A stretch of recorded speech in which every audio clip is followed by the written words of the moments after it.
आज संघर्ष योद्धा मनोज जरांगे पाटील यांच्या अंतरवाली सराटी येथे होणाऱ्या बैठकीसाठी रवाना होण्यासाठी आम्ही सर्व मित्रपरिवार आज सराटीकडे जात आहोत। या ठिकाणी महाराष्ट्रातील सर्व मराठे अंतरवाली सराटी येथे येणार आहेत। तरी सर्व मायबाप जनतेने अंतरवाली सराटी येथे जातीने हजर राहावे, आता नाही तर कधीच नाही। कारण निर्णय घेतल्याशिवाय मराठ्यांना पर्याय नाही।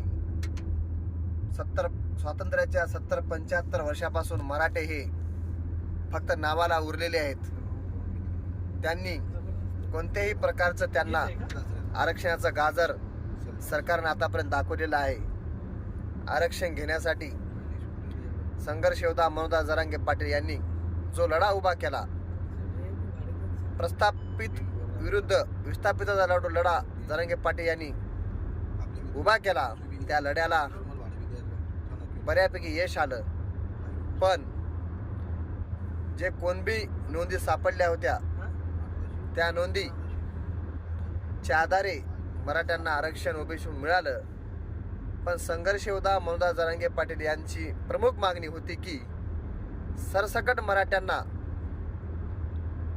आरक्षण मिळालं पाहिजे ओबीसी मधून। पण हे सरकार दळबद्री सरकार आहे। या सरकारला कोणत्याही प्रकारे जाण नाही। हे सरकार पाडणे, पक्ष संपवणे याच्यामध्येच गुंतून राहिलं आणि या सरकारनं कोणतेही पाऊल उचललं नाही। म्हणून आज अंतरवाली सराटी येथे संघर्ष योद्धा मनोज जरांगे पाटील यांच्या नेतृत्वामध्ये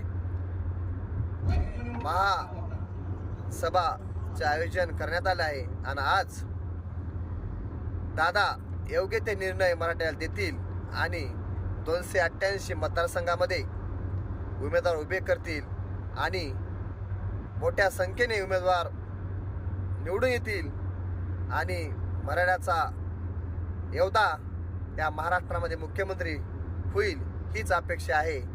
चला तर मग सर्व मायबाप जनतेने अंतरवाली सराटीकडे लवकरात लवकर येऊन गर्दी जमवावी, हीच विनंती। जय जाऊ, जय शिवराय। एक मराठा लाख मराठा, एक मराठा लाख मराठा।